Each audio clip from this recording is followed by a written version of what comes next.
Friends,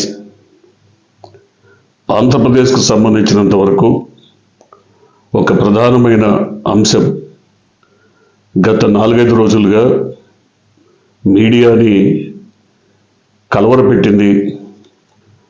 ముఖ్యంగా మహిళా లోకాన్ని నివ్వెరపరిచింది. జనసేనకు సంబంధించిన తిరుపతి ప్రాంత నాయకుడు చేసిన నిర్వాహకం చూసిన తర్వాత అనేక రకాలుగా ఆయన్ని కాపాడటం కోసం చివరికి రాష్ట్ర ప్రభుత్వమే రాజస్థాన్ ప్రభుత్వంతో డీల్ కుదుర్చుకుందా, మాట్లాడిందా, లేదా ఆ నేత రక్షణ కోసం తన వంతు ప్రయత్నాలు సాగించిందా అని ఇప్పుడు అనేక అనుమానాలు తలెత్తుతున్నాయి.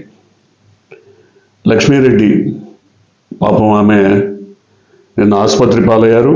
ఇవాళ రాజస్థాన్ కోర్టులో, జైపూర్ కోర్టులో ఆమెను ప్రవేశపెట్టారు. ఆమెకు రిమాండ్ రావచ్చు. ఆమె తరఫున న్యాయవాదిగా ఉన్నటువంటి డాక్టర్ బాల మీడియాతో మాట్లాడుతూ అనేక విషయాలను వెలుగులోకి తీసుకొచ్చారు. లక్ష్మీరెడ్డికి ఈ జనసేన కిరాతక నేత కిరణ్ రాయల్కు మధ్య ఉన్నటువంటి సంబంధాలను వెల్లడించే వందల కొద్ది వీడియోలు ఇవాళ తమ వద్ద ఉన్నాయని ఆయన చెప్తున్నారు. అంటే అనేక రకాల రహస్యాలను బయటపెట్టగల వీడియోస్, సాక్ష్యాలు ఇప్పుడు ఈ కౌన్సిల్ అంటే ఈ అడ్వకేట్ దగ్గర ఉన్నాయి, అట్లాగే లక్ష్మి దగ్గర ఉన్నాయి. ఆమె మాత్రమే కాదు, మోసపోయిన మరికొందరు మహిళలకు సంబంధించిన సమాచారం కూడా వీళ్ళ దగ్గర ఉంది. ఇంత జరుగుతున్నా ఈమె కోర్టు పాలు కావటానికి, అరెస్టు పాలు కావటానికి, జైలు పాలు కావటానికి కారణం ఏంటి, తెర వెనుక జరిగినటువంటి కుట్ర కోణం ఏంటనేది డాక్టర్ బాల సవివరంగా వివరించారు. ఈ కిరణ్ కుమార్ ఎలియాస్ కిరణ్ రాయల్కి ఏదో రాళ్ళు కొట్టో, రప్పలు కొట్టో, కూలి పని చేసో, నాలి పని చేసో సంపాదన లేదు. ప్రభుత్వ ఉద్యోగి కాదు, ప్రైవేటు ఉద్యోగి కాదు, కాంట్రాక్టరు కాదు. కానీ ఈయనకి ఇంత విలాసవంతమైన జీవితం గడపడానికి డబ్బు ఎక్కడి నుంచి వచ్చింది, ఎవరిచ్చారు? ఇలాంటి కీలక ప్రశ్నలు ఇవాళ బయటకు వస్తున్నాయి. ఈ డబ్బు ఎవరి నుంచి ఆయన పొందాడు, ఏ రకంగా సమకూర్చారు వాళ్ళ పరిస్థితి ఏంటి? ముఖ్యంగా లక్ష్మీ రెడ్డి 2001లోనే ఆమె భర్త చనిపోయాడు. ఆమె భర్తకు స్నేహితుడిగా ఉన్నటువంటి కిరణ్ రాయల్ ఆమెను నమ్మించి, వంచి, దగా చేసి, మోసం చేసి శారీరక సంబంధం ఏర్పరచుకున్నాడు. అంతేకాకుండా ఆమెకు సంబంధించిన ఆస్తిపాస్తుల వివరాలన్నింటినీ తాను చక్కబెడతానంటూ స్వాధీనం చేసుకున్నాడు. సో ఇక్కడే మొత్తం వ్యవహారం మలుపు తిరిగింది. తనను ఒక భార్యగా స్వీకరిస్తాడని, తన పిల్లలకు తండ్రిగా వ్యవహరిస్తాడని నమ్మబలికిన తర్వాత ఈ మొత్తం వ్యవహారాలు ఆయన చేతిలో పెట్టిన తర్వాత ఆమె పూర్తిగా మునిగిపోయింది. కోట్లాది రూపాయల సొమ్ము పోయింది, బంగారం పోయింది, ఆమె పరువు పోయింది. ఇంత జరిగిన తరువాత ఈ కిరణ్ రాయల్ ప్రధానమైనటువంటి వృత్తి ఏంటి, దాని గురించి ఇప్పటికైనా మాట్లాడుకోవాల్సినటువంటి అవసరం ఉంది. ఇతను అనేక మోసపూరిత వ్యాపారాలు, బిట్ కాయిన్స్ అని, లేదా టెలిగ్రామ్ ఛానల్లో గ్రూపులని, లేదా మీరు ఒక 1000 రూపాయలు పెట్టుబడి పెడితే వారం 10 రోజుల్లో 10,000 అయిపోతుందని, ఇలాంటి మోసపూరిత ఒక వ్యాపారాలు చేస్తూ వీటన్నిటికీ ఆమె సెల్ ఫోన్ను వాడుకున్నాడు. ఆమె సెల్ ఫోన్ను, ఆమె వివరాలను వాడుకున్నారు. ఆమెకి ఈ విషయం పూర్తిగా తెలియదని డాక్టర్ బాలా చెప్తున్నారు. ఆమెకి సెల్ ఫోన్లో మరి టెలిగ్రామ్ ఛానల్ కానీ, వాట్సాప్ కానీ, లేదా ఫేస్బుక్ కానీ ఇట్లాంటివి వాడటం ఆమెకు తెలియదని, పూర్తిగా ఆమె పేరుతో ఉన్నటువంటి వాట్సాప్ని లేదా టెలిగ్రామ్ ఛానల్ని మిగతా వాటన్నిటిని అతనే మెయింటైన్ చేస్తూ ప్రజల్ని మోసం చేస్తున్నప్పుడు రాజస్థాన్కి సంబంధించినటువంటి ఒక వ్యక్తి ఈ గ్రూప్ ద్వారా మోసపోయి కేసు పెట్టాడు. ఆ కేసులో ఇతని ప్రధానమైనటువంటి అనుచరుడు అరుణ్ కుమార్, గోపాల్ సింగ్, అబ్దుల్ గని, వీళ్ళల్లో ఇతనిని అప్పట్లోనే రాజస్థాన్ పోలీసులు అరెస్టు చేశారు. వారి బెయిల్ కోసం డబ్బు కూడా ఈమె ఖర్చు పెట్టింది. అప్పట్లోనే ఈ మొత్తం వ్యవహారం అంతా ఎక్కడ నుంచి, ఏ ఐపీ అడ్రస్ నుంచి సాగుతోందో తెలుసుకొని వారు ఆమె పైన కూడా కేసు బుక్ చేశారు. అప్పట్లో యాంటిసిపేటరీ బెయిల్ కోసం కృషి చేసింది కూడా ఈ కిరణ్ కుమారే.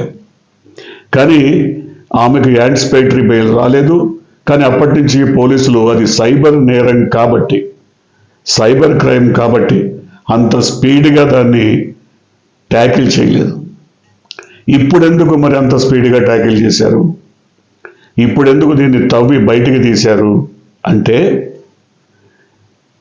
ఆంధ్రప్రదేశ్ రాష్ట్ర ప్రభుత్వానికి సంబంధించిన పోలీసు అధికారుల, మంత్రుల, లేదా అక్కడి బీజేపీ ప్రభుత్వంలో ఉన్నటువంటి వ్యక్తులకు, ఇక్కడ ఉన్నటువంటి నాయకులకు స్నేహ సంబంధ బాంధవ్యాల ఏదో తెలియదు.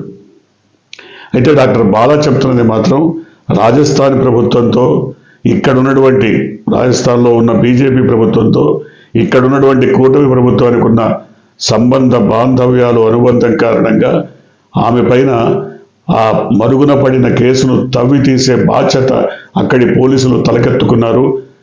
అక్కడి నుంచి పోలీస్ అధికారి విమానంలో వచ్చి మరి ఆమెను అరెస్ట్ చేసి తీసుకెళ్లారు. అంత స్పీడ్గా క్షణాల్లో, గంటల్లో మరి విమానంలో వచ్చి మరి తీసుకెళ్లాల్సినటువంటి అవసరం ఏమొచ్చింది? సైబర్ క్రైమ్ అది. చాలామంది చెప్తున్నట్టు చెక్ బౌన్స్ కేసు కాదు, సైబర్ క్రైమ్ అది. సో సైబర్ క్రైమ్లో ఇంత స్పీడ్గా వ్యవహరించిన దాఖలాలు ఎక్కడ ఉండవు. సరే, ఆమెను తీసుకెళ్లారు. ఆమె అప్పటికి వెళ్తూ కూడా ఇదేదో బిట్కాయిన్ కేసు అంటూ ఆమె మాట్లాడిన మాటలు మీడియాలో వినపడ్డాయి. ఆమెని రాజస్థాన్ పోలీస్ అధికారి లాక్కెళ్తున్నప్పుడు ఇది బిట్కాయిన్ కేసు, నాకు సంబంధం లేదు అని మాట్లాడుతున్నటువంటి కేసు. సో ఇవన్నీ చూసిన తర్వాత ఆమె కొన్ని రహస్యాలను, కొన్ని విషయాలను నిస్సిగ్గుగా బయటకు చెప్పాల్సినటువంటి అవసరం ఏర్పడింది. తనను శారీరకంగా లొంగ తీసుకోవడమే కాదు, ఒక భార్య కంటే హీనంగా చితకబాదిన పరిస్థితులు ఉన్నాయి. ఎన్నో సందర్భాల్లో ఆమెపై చేయి చేసుకొని కొట్టి, వేధించి, బాధించిన సంఘటనలు ఉన్నాయి. ఆయన అవి ఒప్పుకుంటున్నాడు బహిరంగంగా. అవును, నేను కొట్టాను, అవును నేను చేశాను, అవన్నీ బహిరంగంగానే ఒప్పుకుంటున్నాడు. కారణం, వాటన్నిటికీ సాక్ష్యాలు ఉన్నాయి. ప్రతి ఒక్కదానికి సాక్ష్యాలు ఉన్నాయి. సో అదొకటే కాదు, ఆమె భర్త చనిపోయాడు కాబట్టి చనిపోయిన భర్త తాలూకు ఆస్తిపాస్తులను అమ్మించి మరి తను స్వాధీనం చేసుకొని తన రాజకీయాలకు, విలాసాలకు కిరణ్ రాయల్ వాడుకున్నాడని డాక్టర్ బాలా చెప్తున్నారు. ఇంతేకాదు, ఇలాంటి సంఘటనలు బయటకు వచ్చినప్పుడు సాధారణంగా ఉమ్మడి రాష్ట్రం ఉన్నప్పుడు మహిళా సంఘాలు స్పందించేవి.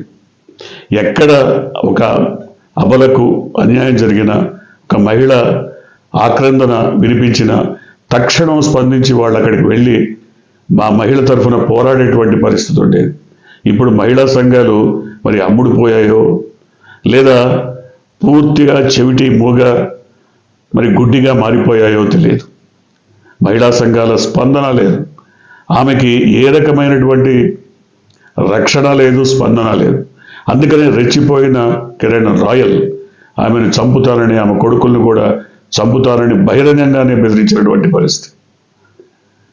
సో ఇంత జరుగుతున్నా ప్రభుత్వం నుంచి, రాష్ట్ర ప్రభుత్వం నుంచి ఏ రకమైన స్పందన లేదు. హోంమంత్రి మాట్లాడవచ్చు, లేదా మిగతా వాళ్ళు మాట్లాడవచ్చు, లేదా ఆయన పార్టీకి సంబంధించిన పెద్దలు కూడా మాట్లాడవచ్చు.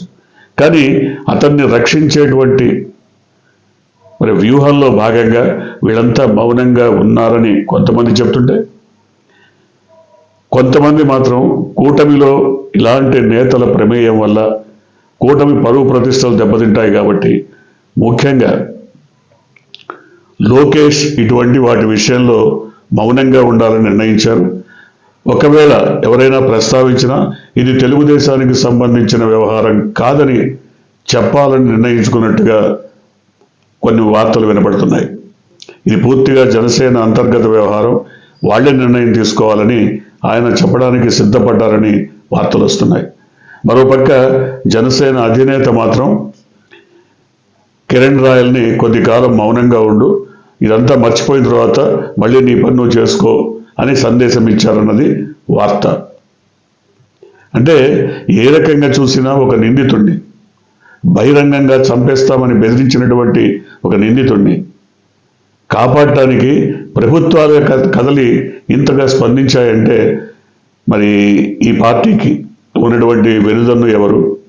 మరి బీజేపీ కూడా ఇలాంటి నీచ నికృష్ట రాజకీయాల్లో ఆరితేరినటువంటి పార్టీగా నిలబడబోతోందా చూడాలి. ఎందుకంటే ఇప్పటికైతే ఆమెను జైపూర్ కోర్టుకు తరలించారు. ఆమె తరఫున డాక్టర్ బాలా బెయిల్ కోసం ప్రయత్నిస్తున్నారని చెప్పారు. అంతేకాకుండా ఆమె స్థానికంగా ఇచ్చినటువంటి కేసు, తిరుపతిలో ఇచ్చినటువంటి కేసుని పోలీసులు తీసుకోలేదు. దానికి కారణం ఆమె అందులో మొత్తం వ్యవహారాన్ని 2021 నుంచి ఇప్పటి వరకు జరిగినటువంటి అన్ని విషయాలను వివరిస్తూ కిరణ్ కుమార్ పదే పదే తనకు ప్రభుత్వంలో ఉన్నత స్థాయి వర్గాల అండదండలు ఉన్నాయి, పవన్ కళ్యాణ్ మరి నాదెళ్ల మనోహర్ అండదండలు ఉన్నాయి, తన అవసరం పార్టీకి ఉంది కాబట్టి తనను ఎవరూ ఏమీ చేయలేరు, పోలీసులు కూడా ఏమీ చేయరంటూ బెదిరించేవాడంటూ ఆమె తన ఫిర్యాదులో పేర్కొన్నారు. ఆ ఇద్దరి పేర్లను, పవన్ కళ్యాణ్ నాదెళ్ల మనోహర్ పేర్లను తొలగిస్తే తప్ప మేము ఆ కేసును తీసుకోమని పోలీసులు ఒత్తిడి తెస్తున్నట్టుగా డాక్టర్ బాలా చెప్పారు. అంటే వారిద్దరి పేర్లు తొలగించి మరొక పిటిషన్ని కూడా, ఫిర్యాదును కూడా పోలీసులకు అందించారు. రేపు పొద్దున కోర్టులో ఈ రెండు ఫిర్యాదులను చూపించేటువంటి అవకాశం ఉందని కూడా ఆయన చెప్తున్నారు. అంటే ఎవరైతే తనకు ప్రాణహాని ఉందని, ఎవరైతే తనకు ముప్పు ఉందని చెప్తున్నటువంటి వ్యక్తి వివరాలను పూర్తిగా తెలియజేస్తున్నప్పటికీ అందులో ఆ ఇద్దరి పేర్లు తీసేయమని పోలీసులు ఒత్తిడి చేయటం ఎంత మేరకు న్యాయమో కోర్టే ఆలోచించాలని రేపొద్దున కోర్టులో ఈ విషయాలను కూడా ప్రస్తావిస్తామని చెప్తున్నారు. ఏ రకంగా చూసినా ఒక దురదృష్టకర సంఘటన ఆమె జీవితాన్ని నాశనం చేసింది. ఒక దురదృష్టకర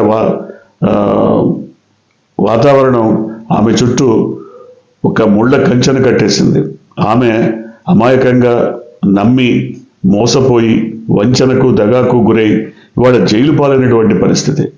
ఇవాళ ఆమె పుత్రుడు, ఇవాళ ఆమె కుమారుడు జైపూర్ వెళ్ళడానికి డబ్బులు లేని స్థితిలో తామంతా ఆర్థిక సాయం చేసి పంపించామని డాక్టర్ బాలా చెప్పారు. అంటే ఎంత దయనీయమైనటువంటి స్థితిలో ఉంది. ఆమెకి అప్పులిచ్చిన వారిని ఎగదోసి పంపించేది కూడా ఈ కిరణ్ కుమారే అని చెప్తున్నారు. మీరే వెళ్ళి ఆమెపై ఒత్తిడి తీసుకురండి. ఒకపై అప్పుల వాళ్ళ ఒత్తిళ్లు, ఒకపై పోలీసుల కేసులు, మరోపక్క ఎవరు ఆమెకు తోడు నీడ లేకపోవడం, ఒంటరిగా నడి రోడ్డు మీద నిలబడిపోవడం, ఇంత నిస్సహాయ స్థితి, దయనీయ స్థితి తీసుకొచ్చిన వంచకుడు, దగా మోసకారుడు మాత్రం కారుల్లో తిరగటం, కాళ్ళ ఎగరేసుకు తిరగటం చూస్తే కూటమి ప్రభుత్వ హయాములో కీచకులకు తప్ప, నయవంచకులకు, కీచకులకు, దుర్మార్గులకు తప్ప మంచికి స్థానం లేదన్న విషయం అర్థమైపోతుంది. చూద్దాం మరి ఈ పరిస్థితులు ఇలాగే ఉంటాయో మారిపోతాయో. మీరు కొత్తగా కనుక ఈ ఛానల్ని చూస్తున్నట్టయితే, మీరు ఇప్పటివరకు మన ఛానల్ని సబ్స్క్రైబ్ చేసుకున్నట్టయితే వెంటనే ఛానల్ని సబ్స్క్రైబ్ చేయండి. వెంటనే వీడియోని లైక్ చేసి షేర్ చేయండి. బెల్ ఐకాన్ని